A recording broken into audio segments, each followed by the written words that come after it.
এটা আমাদের রঙিন মাছের স্টক।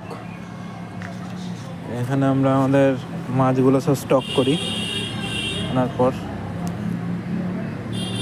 সবুজ জলে মাছের কালার, কোয়ালিটি সব কিছু অনেকটাই বেড়ে যায়। এখানে খাবার দিলে দেখা যাবে কতটা মাছ আছে।